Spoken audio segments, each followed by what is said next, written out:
Bueno, hagamos un poquito de clase y luego toma la lección ya. Ya. Media hora. ¿Media hora de clase?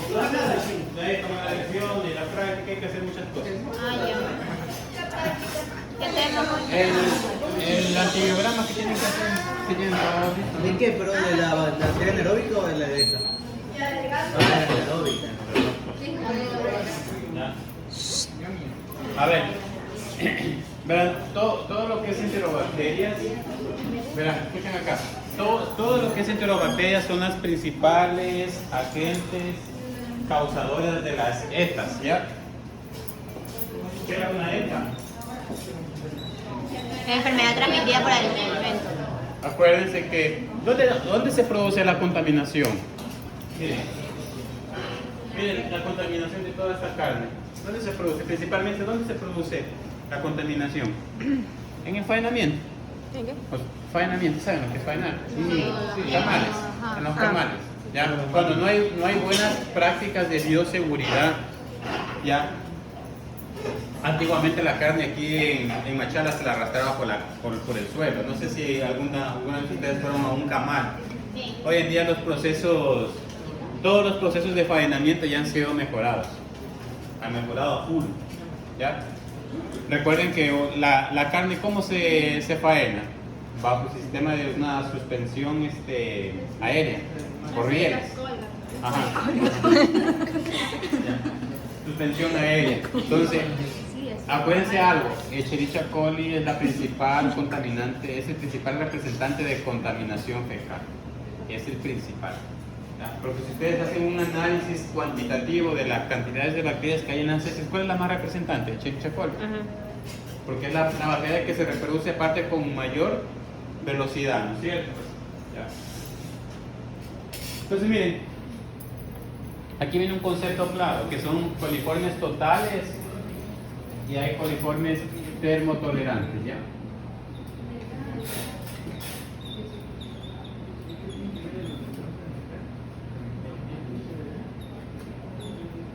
Totales y termotolerantes.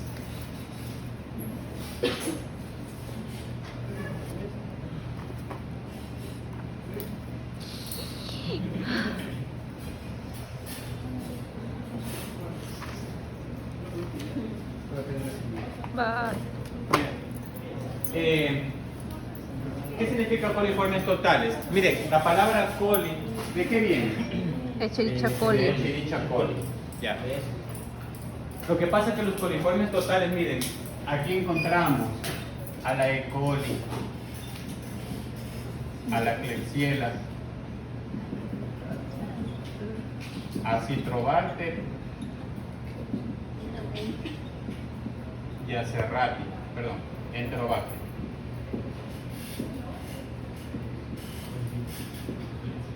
Y los termotolerantes tengo principalmente a la E. coli. E. coli. ¿Qué son esas coliformes totales? Son enterobacterias. Características generales de las coliformes totales, ¿cuáles son? Características generales de las enterobacterias. Se nos daña el intestino. Vamos primero con el grano. ¿Qué son? Gran negativo. Gran negativo, ¿no es cierto? Oxidasa. Positivo. Catalasa positiva. Ah, Oxidasa negativa, muy bien. Ajá. Catalasa. Catalasa positiva. Ya, catalasa positiva. Y lactosa. Lactosa alguna. ¿Qué son? ¿Qué están ahí? Muy bien, positivos. Estas son positivas. ¿Por qué aquí son positivas, no? Son Enterobacterias. positivas. Entonces, miren, los coliformes totales son bacilos gram negativos, oxidasa negativas, catalasa positivas y lactosa positivas, que fermentan la lactosa ¿a qué temperatura? A 38 grados. Va. Fermentan la lactosa a temperatura de 37 a 38 grados. ¿Ya? ¿Qué significará termotolerante? Tolerantes a la temperatura. A más temperaturas, generalmente es 44 grados centígrados más menos 0.5.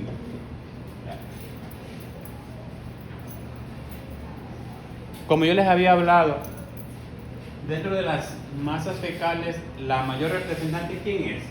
E. coli. Entonces, ¿qué hace la industria de los alimentos?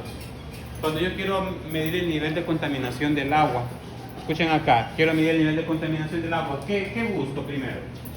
Coli, porque la coli es la principal representante de contaminación fecal. La principal representante de contaminación, ¿qué? Fecal. ¿Ya? En cambio, las de acá, miren, estas de aquí también las pueden encontrar en el medio ambiente. ¿Ya? También las pueden encontrar en materia orgánica, en descomposición. Materia orgánica. A pesar de que también están en las heces. O sea, también están en las heces. Si yo quiero medir, miren, si yo quiero medir el nivel de contaminación de materia fecal de un agua potable, hago un contagio principalmente de ¿qué? E. coli. De E. coli. Ya, porque esa generalmente es la principal, la que se encuentra en mayor proporción en ¿qué? En la materia fecal. ¿Ya? Entonces, si yo quiero ver grado de contaminación fecal, ¿qué haría? Contagio de coliformes ¿qué? Termotolerantes. ¿Ya? Los de acá, los coliformes totales, también tengo el coli, pero recuerden que estas bacterias también están en el medio ambiente, o sea que Medio esa agua puede ambiente. estar contaminada por materia orgánica, ¿sí me entienden? ¿Ya? ¿Sí me entienden?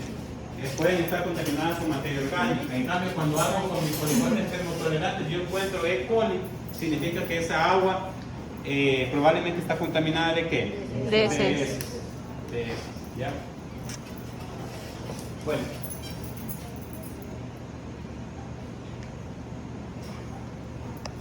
Vamos a ver un poco de los factores de virulencia.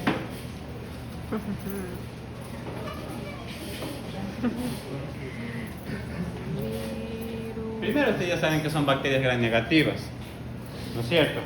Tienen LPS, tienen la famosa endotoxina, ¿no es cierto? Y la en. Y la endotoxina. Eso ya lo he explicado ya en las primeras clases, que es lo que el EPS, una parte es antigénica y otra parte ¿qué es? La endotoxina, ¿no es cierto? Que se libera cuando la bacteria muere. ¿Ya? Esa endotoxina cuando viaja por la sangre, miren lo que hace la endotoxina, miren, viaja por la sangre, miren, aquí se libera, hace que el hipotálamo produzca la fiebre. Aquí en el hipotálamo yo tengo algo que se llama el centro termorregulador. ¿Qué ubican Termo. el hipotálamo, no? ¿Qué ubican el hipotálamo? ¿Dónde está? En el cerebro. Bien, Entre los dos hemisferios. Y abajo del hipotálamo tenemos la glándula hipófisis. Ajá. Sí, ya recién ustedes vieron anatomía. Miren, está comunicada ahí la glándula, hay una silla turca de huesos esfenoides, ahí está la glándula, la hipófisis, y arriba está el hipotálamo, y se comunican por algo que se llama sistema porto-hipofisiario, son venas y neuronas. ¿Ya? Entonces, por aquí yo tengo algo que se llama el centro termorregulador. Hay una característica del hipotálamo. El hipotálamo es altamente irrigado. O sea, tiene full vasos sanguíneos. ¿Por qué tiene full vasos sanguíneos el hipotálamo? ¿Sabe lo que le facilita el hipotálamo? El hipotálamo, bueno, eso cuando veremos fisiología lo vamos a entender más, cuando veamos fisiología endocrina. Tiene una característica de, aquí ustedes van a encontrar full vasos sanguíneos en el hipotálamo, porque de esa manera al hipotálamo le permite controlar las características físico-químicas de la sangre. ¿Sí me entienden? Físico-químicas de la sangre. O sea, características de temperatura, características químicas, qué es lo que hay. Y de esa manera, miren, en conjunto con la hipófisis, comienzan a regular la producción de hormonas, a regular la producción la producción de temperatura, aumento de temperatura, disminución de temperatura, en fin, ¿sí? Entonces miren, cuando esos LPS viajan por la sangre, el hipotálamo aumenta la temperatura, ¿ya? Aumenta ¿Por qué creen que aumenta la temperatura del hipotálamo? ¿Qué es la fiebre? Para matar las bacterias con un sistema de defensa. es un sistema, un mecanismo de defensa, ¿no es cierto? Es un mecanismo de defensa. Aparte de eso de que, acuérdense que el vaso sanguíneo tiene una pared, ¿no es cierto? Miren, las células, aquí yo tengo unas células epiteliales planas, yo promuevo algo que se llama vasodilatación. Miren, las células del vaso sanguíneo están así, miren, están así, en condiciones normales. Cuando hay fiebre se produce esto. ¿Qué está pasando? Hay una vasodilatación. Dice vasodilatación, o sea que el vaso sanguíneo se abre con la finalidad de abrir los espacios que hay entre una célula endotelial y la otra, para permitir, a pesar de que, miren, las citocinas andan viajando por la sangre, pero por ahí hay un lugar de infección, ¿no es cierto? Debe haber un lugar de infección ahí, quién sabe, un absceso, un punto necrótico donde están acumuladas las bacterias. Entonces, ¿qué tiene que hacer el sistema sanguíneo? ¿Facilitar qué? ¿Por qué cree que se abren esas células de la sangre? ¿Por qué se abren así? ¿Qué pasa en la sangre? ¿En la sangre? Porque llegan los macrófagos. ¿Ah? Porque llegan los macrófagos. Más o menos. Por aquí yo tengo, miren, por aquí yo tengo células de la defensa, monocitos, neutrófilos, linfocitos. Entonces ellos pueden salir por diapéresis del vaso sanguíneo. Pero para que facilite la salida, ¿qué tiene que pasar? Tiene que haber una vasodilatación. De esa manera, las células de la sangre les faciliten la salida, pero no está dañando la pared del vaso. Eso es un proceso fisiológico. ¿Sí me entienden? Es un proceso fisiológico que miren, para eso sirve la temperatura. Para vasodilatar, facilitar las diapéresis, ¿no es cierto? ¿Ya? ¿Mande? Lo que pasa es que cuando tú subes mucho la temperatura, el problema del paro cardíaco que hay. Entonces, por eso que también no puedes subir mucho la temperatura. Entonces, si tú estás bajando la fiebre, estás controlando en realidad un mecanismo de defensa. Lo que pasa es que el cuerpo no es tan específico que dice que la temperatura se puede llegar solo a 39. Tú no te controlas la temperatura sube. Y ahí puede venir el tema del shock anafiláctico. Cuando la temperatura mucho sube, se produce un shock anafiláctico, que es un paro cardíaco. Es por eso que se debe controlar la fiebre, pero en un inicio no. ¿Qué pasaría si en un inicio de una cosa? Estás bloqueando un mecanismo de defensa. En este caso, como te digo, la vasodilatación. Bloqueas más el proceso de defensa del cuerpo. Lo que estás bloqueando ahí es la diapéresis, lo que es la salida de las células de la defensa del vaso sanguíneo. Y recuerda que por ahí debe haber un punto de infección en el cuerpo, el hígado, una herida, no sé, algo. Por ahí hay un punto de infección, infecciones de vías urinarias, donde tu cuerpo debe promover ¿qué? La diapéresis, para que esas células salgan a la defensa, ¿sí? Esto creo que ya habíamos conversado, ¿no? No. Las fimbrias, ¿no? No. Las fimbrias, ya les hablé de los cilios, las fimbrias. ¿Para qué sirven las fimbrias? Son adhesinas. Son adhesinas, ¿para qué? Para adherirse a una célula algo. Estas de aquí. ¿Sirve para qué? ¿Para adherirse qué? Aquí tengo aquí tengo una célula epitelial, ¿ves? ¿Para qué sirven las fibras? El flagelo generalmente sirve para qué? Para movilidad, pero también sirve para adhesión. ¿Para qué? Para adhesión. Adhesión. También sirve para adhesión. Para contacto. Las fibras se reconocen en la superficie de la célula epitelial, lo mismo el flagelo. También sirve para contacto. Ahí tengo una proteína que se llama flagelina aquí. Aquí también hay unos antígenos que se unen aquí a la célula epitelial. Recuerden que los enterocitos son células epiteliales. ¿Ya? Este sistema de aquí, sistema de secreción tipo 3, ¿qué era, jóvenes?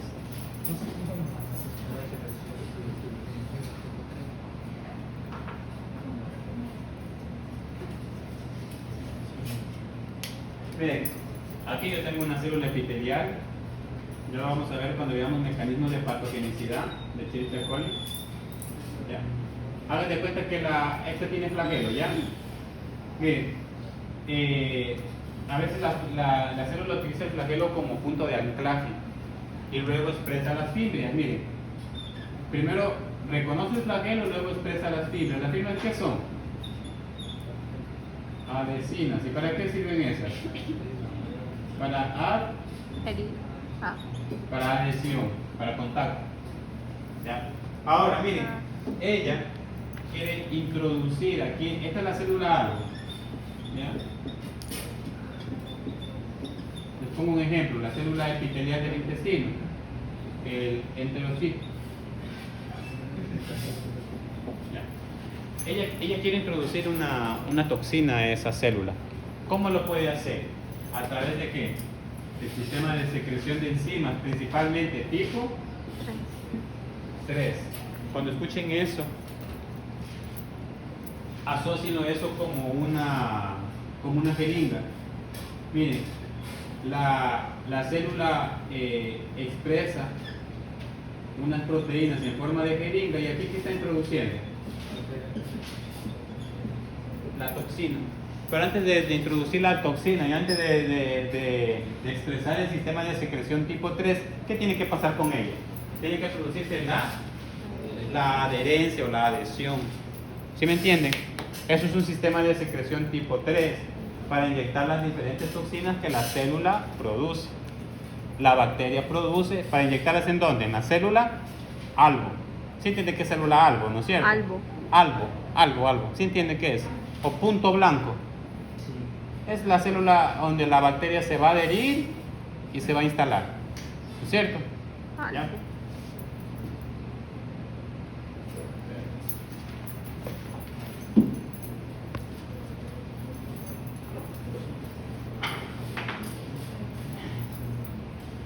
Aunque no crean, verán, jóvenes, las bacterias consumen mucho hierro.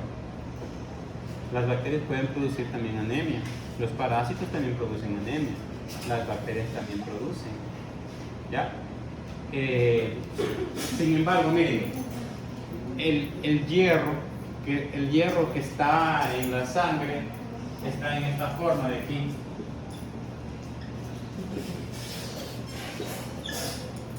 Está en una forma férrica. Cuando está en esa forma el hierro, la bacteria no lo puede aprovechar. Deja el celular. La bacteria no lo puede aprovechar. Ella tiene que transformarlo, tiene que reducirlo ¿a qué? ¿De hierro? A ferroso. Sea en la sangre, sea en el medio ambiente, las bacterias no pueden aprovechar el hierro. ¿Por qué? Porque está en una forma insoluble llamada ¿qué? Ferri. Es una forma insoluble, pero para las bacterias, ¿sí me entienden? Para la célula lo puede utilizar, pero para las bacterias no lo pueden utilizar porque está en una forma férrica. ¿Qué tiene que transformarlo? En ferroso. ¿Quiénes ayudan en eso? Estas proteínas llamadas sideróforos. Son unas proteínas que la bacteria las produce con la finalidad de ¿qué? De transformar un hierro insoluble en un hierro ¿qué? Soluble, y la bacteria lo pueda aprovechar. Eso se llaman sideróforos. ¿Ya?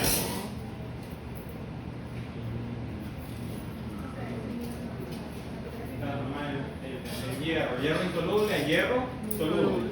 Para eso sirven los sideróforos. Sideróforos.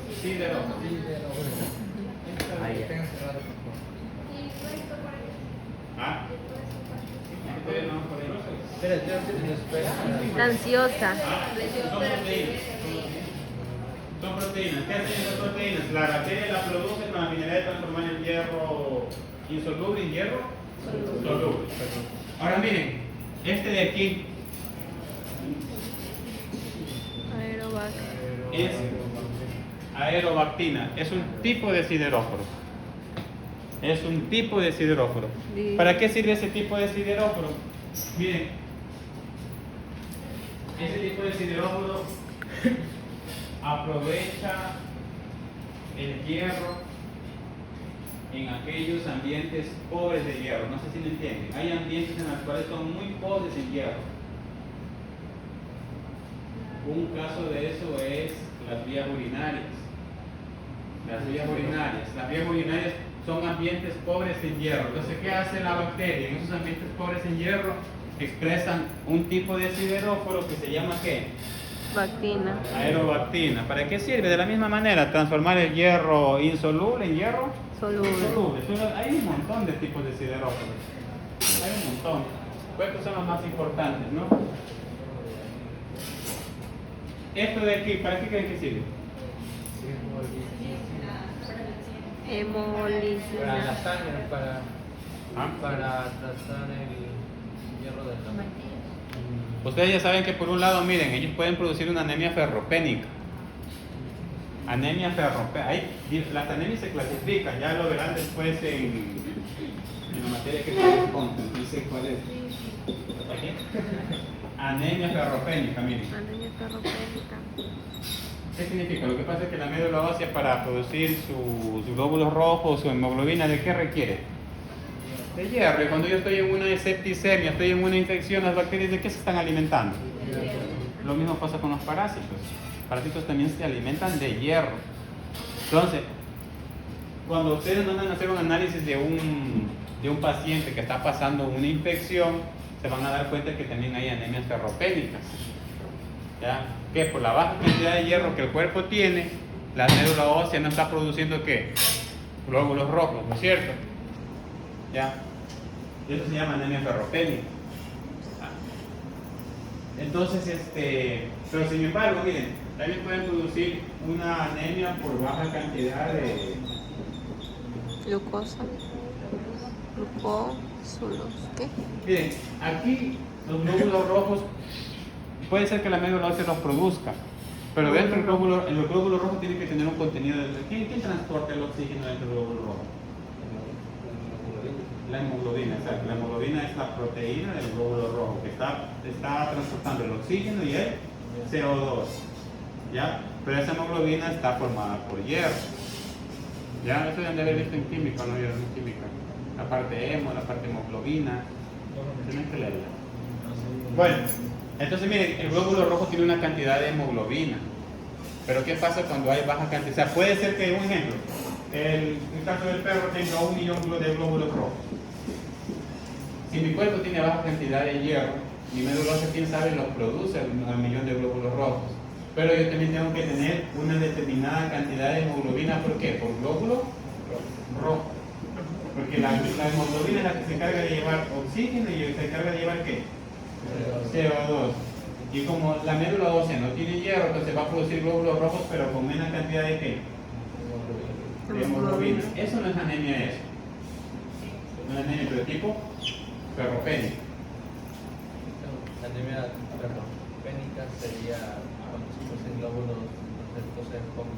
con poca hemoglobina. Glóbulos, claro, lo que pasa es que en el examen de sangre tú vas a ver ahí, te dice ahí la cantidad de hemoglobina que tiene que tener por glóbulo rojo y la cantidad de hemoglobina que debe haber por un total de glóbulos rojos. Ya, entonces ahí en el mismo examen de sangre te sale en rojito ahí, ya te lo marcan en rojito. ¿Qué significa? Que ahí baja, o sea, los glóbulos rojos están en la cantidad acorde a la especie, pero ¿qué hay? ¿Qué pasa con la hemoglobina? El animal tendrá problemas de hipoxia. Hipoxia es cuando no puede respirar, ¿no es cierto? ¿Por qué? Porque como no puede transportar oxígeno, no puede eliminar el CO2, el animal entra en hipoxia. Pero no es por la baja cantidad de glóbulos rojos, sino por la hemoglobina. Entonces la anemia no solo es la baja cantidad de glóbulos rojos, también es el tema de la hemoglobina. ¿Y la hemoglobina con qué se forma? Se forma con el hierro. Y miren ese cuerpo como tiene parásitos, el pobre perro, está con infección. ¿Va a tener o no va a tener anemia? Tiene anemia. Y miren, hay enterobacterias que producen esto, vean. Hemolicinas. ¿Qué hacen esas hemolicinas? ¿Destruir qué? Destruir glóbulos rojos. Hemo viene de glóbulo rojo, lisina que es lisis, destrucción de glóbulos rojos. Entonces miren, aparte de consumírseles el hierro, porque ellos necesitan el hierro para su metabolismo, aparte de consumirse el hierro, hay bacterias que producen hemolicina. ¿Qué están haciendo con la cantidad de glóbulos rojos? La están bajando. Hay anemia por una baja cantidad de ¿qué? De glóbulos rojos. ¿Sí entendieron?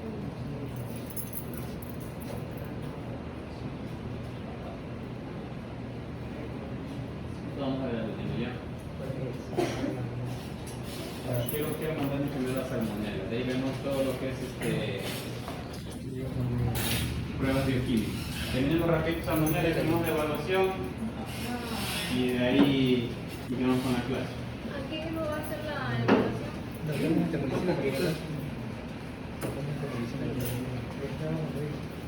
¿Sí has escuchado de salmonela? Sí. Sí, han escuchado Con el pollo, en el huevo. Huevo. Escuchen porque tienen que encontrar una. Tienen que encontrar una. ¿Cómo así? ¿Otra vez? ¿Ah? En el pollo Ajá. crudo. Pollo crudo, sí. El pollo no se lava. Ya, miren. Profe, ¿qué tan cierto es que el pollo no se lo lava porque puede salpicar el presa de salmonela al ¿Cómo? El pollo crudo no se lo lava, es malo lavarlo.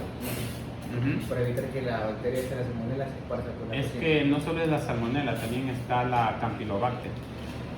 Ese de síndrome de Guillain-Barré que escuchaban ustedes era la campylobacteriosis. Pero lo que pasa es que las... ¿Ah? Hay que lavarlo, ¿no? Tienes que lavarlo. Tienes que lavar bien, lavarlo. Lo que pasa es que las ya vienen contaminadas. Lavando el agua para que la bacteria se reproduzca. Y hay unas que producen ¿Por qué sería mejor lavarlo o no lavarlo? yo diría que sería lavarlo pero con una baja concentración de cloro. De cloro. De cloro. Al Pero pollo. baja concentración. ¿Cuánto? Baja concentración. Agua de bidón. Depende, ya les voy a enseñar yo a bajar las concentraciones de cloro. Hay algo que se llama partes por millón. Hay concentración. El cloro no es malo, inclusive el cloro lo utilizo para el tema de problemas de piel. Y hoy en día han salido productos que se llaman ácido hipocloroso, que son a base de cloro y sirven para tratar la piel de los perros. Ya, pero todo depende de la concentración, todo depende de la concentración de cloro. Eso se les va a enseñar a preparar, a bajar la dilución. ¿Ya? ¿No es lo mismo que con la de alcohol? Ah, la C1, B1, C2, B2, esa misma. Ajá. Ya. Miren, vamos a ver un poco de lo que es salmonela. ¿Ya? Verán, la salmonela es otra de las bacterias de interés público, de interés en el ámbito de salud pública y veterinaria. ¿Ya? ¿Están dentro de qué? ¿De las Bacteriana. bacterias? ¿Ya? Enterobacterias. Miren, ellas tienen dos especies, la Bongori y la entérica. Ustedes ya saben cómo se escribe un nombre científico, ¿no es cierto? Ojo, verán. Tenemos la salmonela Bongori y la salmonela entérica. Las que tienen interés veterinario, las que tienen interés en la parte de la salud pública son estas de aquí, las entéricas. Las de aquí para acá no tienen interés ni veterinario ni interés en la salud pública humana. ¿Ah? Nosotros nos enfocamos en el estudio de ellas. A patógenas. No las estudiamos, solo estudiamos las de acá. Las de acá no, pues es lo que les pongo aquí para que sepan que hay dos especies de qué? De salmonella. ¿Mandé? A la Bongori se encuentra el mismo. ¿Por qué no es interés público veterinario? Porque no hace nada. No causa enfermedad, no hace nada. No hacen nada. ¿Cuál es la función de esa bacteria? ¿Mande? Nada. Sí, en el mundo hay un montón de bacterias Que no hacen nada. que no hacen nada, son patógenas. No tienen como hospederos el ser humano, ¿sí me entienden? O el animal. Pero ya van a ver que de aquí se van a derivar montones de serotipos. De acá. ¿Sí me entienden? Hay más de 2.800 serotipos. Ya no vamos a nombrar todas. Miren, ahora miren, dentro de la salmonella entérica vienen ahí las subespecies. Esta es la especie y esta de acá ¿qué son? Estas son las subespecies. Ya. Ahora, miren, sí ven aquí, Salamae, Arizonae, Diarizonae, estas tampoco no tienen interés veterinario y público. ¿Cuál es la que tienen interés de salud pública? Entérica. Las que tienen interés en la salud pública y en la salud veterinaria sería salmonella entérica, subespecie entérica. Ahora, de esa salmonella especie entérica, subespecie entérica, hay como 2.800 cerobares. Un montón. ¿Sí me entienden? De aquí.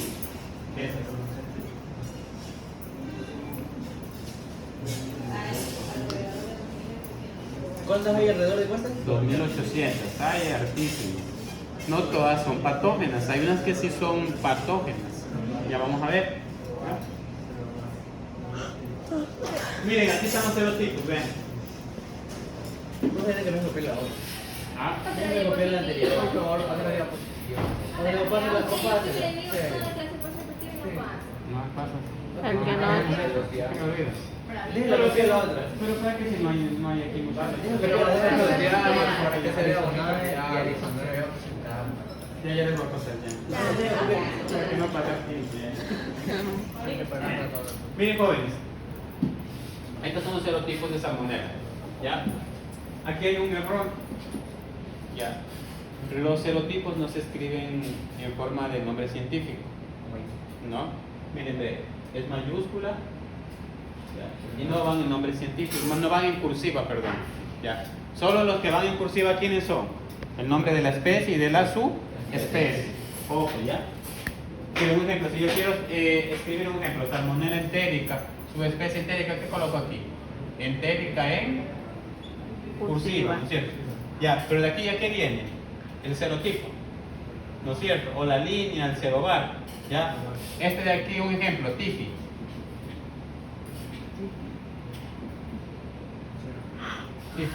Muy Ya no oscuro. va ni en cursiva, y esta que va en mayúscula, ¿sí me entendieron?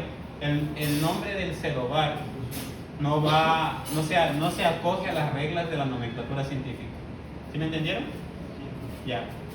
Porque hay un montón. Como les dije, hay 2800 serotipos. ¿Ya? Entonces, miren, estos son los principales serotipos que existen y los que tienen interés tanto en la parte pública como en la parte veterinaria, ¿ya? Es que está en portugués. Ajá, en soro, suero. Pero es serotipo. Es serotipo. Ahí. Sí. Mis libros en mayoría están en portugués porque eso es lo que me regalaron. ¿Usted sabe hablar portugués? No. No. Miren, polloro y gallinaro, ¿a qué afectan? A las aves. Ya. Estas de aquí, miren, recuerden que son serotipos. Ya. Estas tienen un alto impacto en la avicultura. Yo lo digo por un colega mío que se le murieron, no recuerdo si eran 40.000 o 50.000 pavos por a causa de una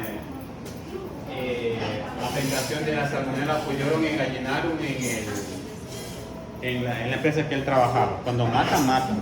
¿Ya? Pero lo que pasa es que ¿a quién afectan? Afectan a las aves, ¿sí me entienden? ¿Afectan al ser humano? No. La pollorum y la gallinarum no afectan al ser humano. ¿Ya?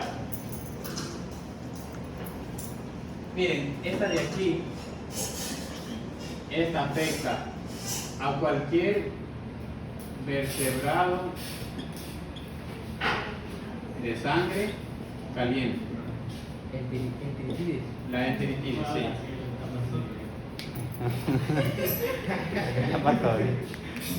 Ya les paso las diapositivas, pero me hacen acuerdo, yo me olvido.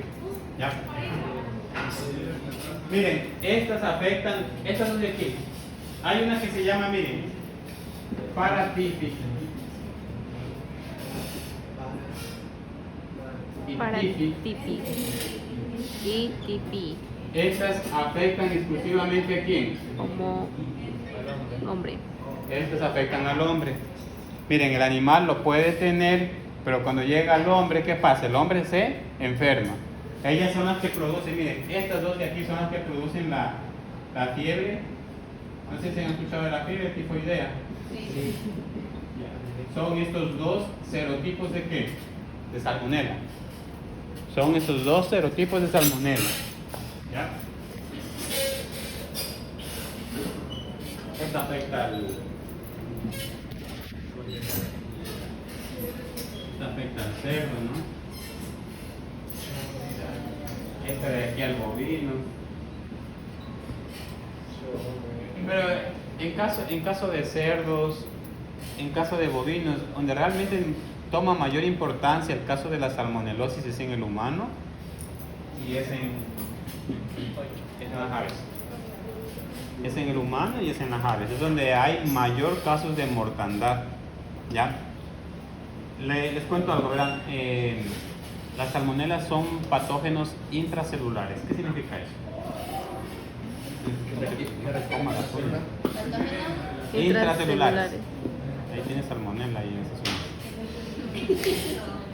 Son patógenos intracelulares. ¿Qué significa eso? Dentro de la célula. Se reproducen dentro de la célula. Ya. Miren, la salmonela es un patógeno intracelular.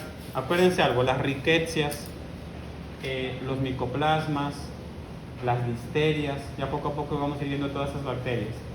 Pero lo que les quiero llegar al punto clave es de que todas las bacterias que son patógenos intracelulares pueden producir algo que se llama estabilidad endémica.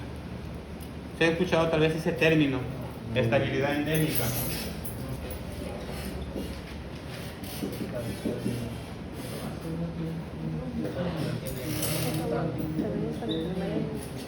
Estabilidad endémica. Verán, llega a un punto en el cual el patógeno sobrevive con su hospedero. ¿Qué significa? Un ejemplo. Se da el caso de que el humano se puede enfermar de paratifi-tifi. ¿No es cierto? ¿Qué hace? Su sistema inmune establece un mecanismo en el cual él está infectado, pero no desarrolla cuadro clínico. ¿Pero qué pasa? La persona no se lava bien las manos, va a cocinar alimentos. ¿Qué está dejando ella ahí? Es portadora crónica. ¿Qué está dejando ahí en los alimentos? Ella es portadora crónica. Está dejando la salmonela tifi para trifi. Vienen y ustedes comen, ¿qué pasa? También. Se contagian.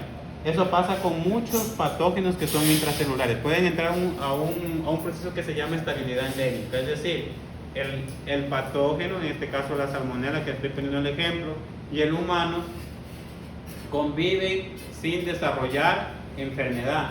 Pero ¿qué pasa? Esa persona se transforma en un portador crónico. Como los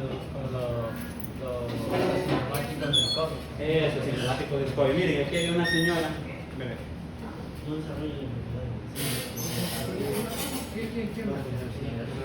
Esta señora de aquí, miren. Marie Packer. Puti. Me acuerdo que la buscaban Tupi. con la bajita de... Miren, Tifoidea. ella, Por eso. miren, ella tuvieron que buscarla con la policía en los Estados Unidos, porque cuando ella cocinaba dejaba infectando el alimento. Ella era portadora crónica de estas dos aquí, miren, de tifi y paratifi. De las dos. De las dos. Entonces, se da el caso de que a veces, un ejemplo, el animal la puede tener esta enfermedad en su aparato digestivo, en su intestino, pero a ellos no les afecta. ¿Por qué? Porque estas son específicas de quién? Son del humano, ¿no es cierto? Pero se da el caso que también hay portadores crónicos. Entonces, era la señora que ella iba cocinando los alimentos y las personas que consumían de los alimentos que ella cocinaba, ¿qué pasaba? Se enfermaban. Y las salmonelas son, ahorita sí hay tratamientos, el sistema de salud ha mejorado bastante, pero antiguamente la salmonela mataba en cantidad, ¿no es cierto? Sí entendieron esa parte de portador crónico, ¿no? Sí. Asintomático, exacto. Por eso le decimos María la tifosa, le decimos. Pobrecita. Y ya se quedó para toda la vida. Yo creo que sí, porque a veces uno come por ahí en el bar y se enferma. Hola.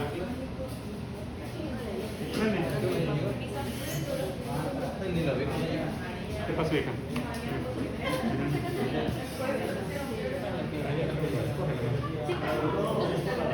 Sí, arriba. Ya, gracias. Ya. Bien bonito esta cosa.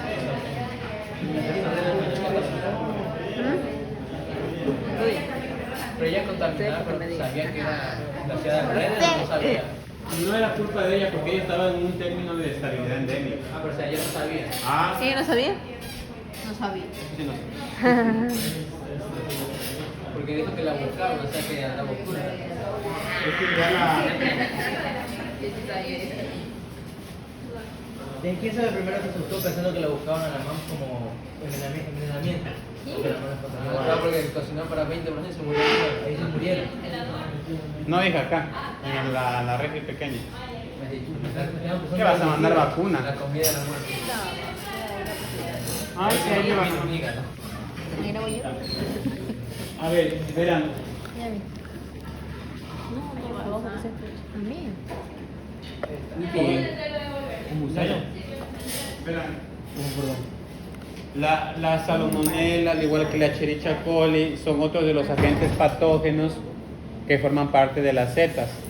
¿Dónde se pueden contaminar fácilmente la carne? Durante los procesos de faenamiento. Principalmente ahí. ¿Ya? Todas las salmonelas tienen movilidad. Todas. A excepción de Pollorum y Gallinarum. Todas tienen movilidad. O sea que todas tienen flagelo. Acuérdense de eso. Todas tienen flagelo, a excepción de Pollorum y Gallinarum. ¿Ya? Todos los 2.800 serotipos tienen flagelo. A excepción de Pollorum y Gallinarum. ¿Ya? Verán, entonces verán, ustedes me van a conseguir, van a tener que traer intestino de aves. Tienen que aislarme una salmonela por grupo. ¿Ah? Lo que sea. Lo que sea, aves. No es más probable en pollo. ¿Ah? Es más probable en aves. En aves, pero criollas. Entonces, verán, vayan consiguiendo esos intestinos ahí hasta la semana 14. 15 no digo, ese estaba por la semana 15. Esa es la KPC y la hablé. Ustedes tienen que aislarme. Tengo que enseñarles el proceso de aislamiento. Y aquí también está, mira, ve. ¿Sí quieres salmonela? Al lado de la capa de la Sí, vean, esos intestinos les regalan, ellos de faena. Ahí les regalan. Ya, lo que yo necesito son los ciegos. Ven. Pero la semana 15 entonces. Yo tengo marcado la semana 15. Ya le bajé. No, Porque quiere y puede. No puede.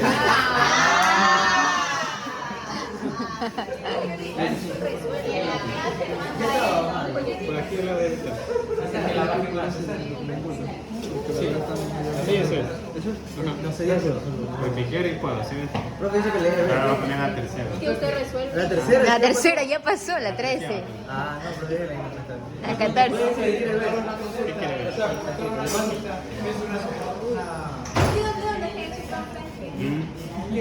Lo consiguieron, Parece digo. un crimen. Profesor, Es un nemato. ¿eso no es del hormón o qué? Probablemente un asco de su. ¿Pero de dónde? O sea, ¿dónde Es cierto. Ese es un línea de Swiss y recuerda que Swiss scrofa es el nombre científico del cerdo. ¿Ah? Está en alcohol. Pero eso de séptimo no trae. Sí. Podemos pedir de los pollos que pegan aquí. No, esos no. ¿Por qué, profe? Ya, hoy día les voy a enseñar todo el proceso de cómo aislar la salmonela. Escuchen, atiendan. Vayan consiguiendo esos ciegos de aves criollas. Ya, los que tú quieras. El ciego de aves. Mientras más, mucho Ciego. mejor. Mientras más, porque tiene más chance de encontrar. Mientras más Ya. ciego. Mientras más ciegos, claro. Así es. Ciego, de intestino, ya.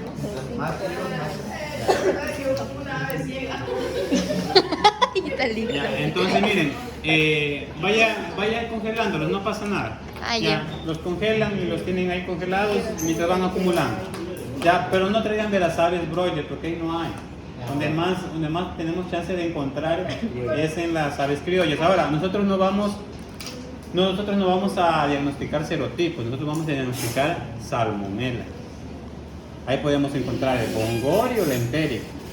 Aquí en el laboratorio solo podemos diagnosticar presencia, ausencia de salmonela SPP. ¿Sí me entienden? Ya. SPP, ¿qué significa? Que es salmonela. Ahí dentro de eso tenemos la entérica, que tenemos ¿qué? La bongorio. Recuerden que habían dos especies y de esas habían muchas subespecies. Ya, nosotros vamos a hacer el diagnóstico de presencia, ausencia de salmonela, nada más. No de serotipo. Ya. No. Aquí el Ecuador no tiene. Hay un sistema de clasificación que se llama así.